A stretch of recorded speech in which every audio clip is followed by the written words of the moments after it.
श्री वल्लभाधीश की जय। श्री गोसाई जी परम दयाल की जय। श्याम सुंदर श्री यमुने महारानी की जय। श्री गोकुल नाथ की जय।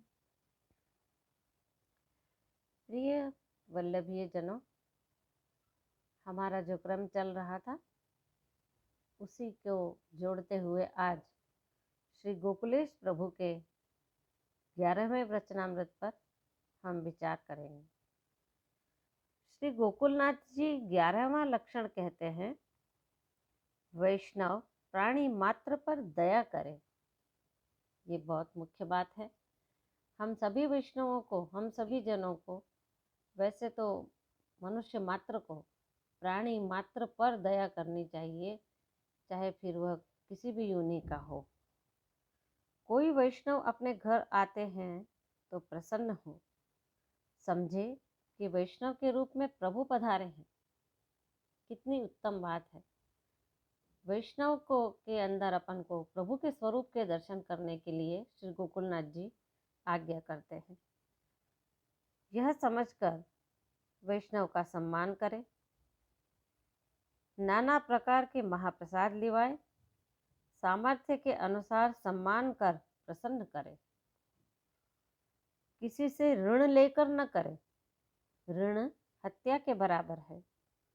किसी को दुख देकर कार्य न करे, इस भाव से वैष्णव रहे। अन्य मार्ग के श्री ठाकुर जी की सेवा न करे। यहाँ पर अन्याश्रय करने के लिए श्री गोकुलनाथ जी इनकार करते हैं, मना करते हैं। बिना मर्यादा के ठाकुर को अपने श्री ठाकुर जी के पास बिठावें, अपने श्री ठाकुर जी की सामग्री मर्यादी को न दे। प्रसादी हो उसे मर्यादी के श्री ठाकुर जी के आगे भोग धरे, अर्थात अपने ठाकुर जी के लिए जो सामग्री हो घर में उसे अन्य किसी को नहीं देनी चाहिए, क्योंकि वह अपने ही प्रभु की सत्ता की सामग्री है। उसे मर्यादी न ले।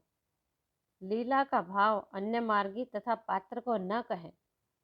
आजकल बहुत गुप्त भाव सब आपस में लेन देन करते हैं, लेकिन उसे प्रचार करने को श्री गोकुलेश प्रभु मना करते हैं।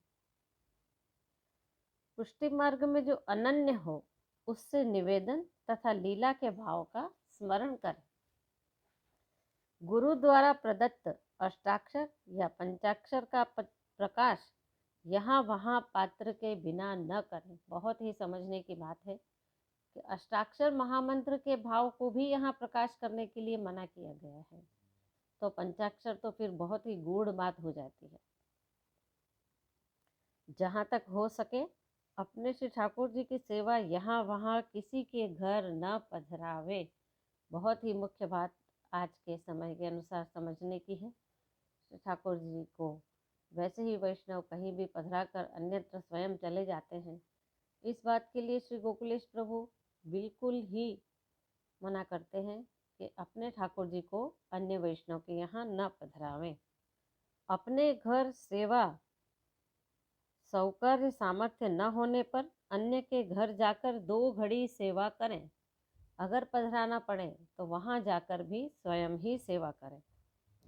थोड़ी भी सेवा नियम पूर्वक करें, वैसे ही भगवदियों का संग भी नियम पूर्वक करें। ये आज का 11वां वचनामृत था, जिसमें बहुत ही समझने योग्य बातें श्री गोकुलेश प्रभु ने आज्ञा की है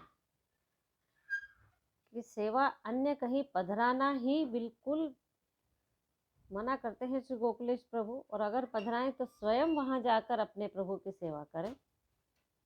और अपने ही हाथ की सामग्री और सेवा से प्रभु प्रसन्न होते हैं।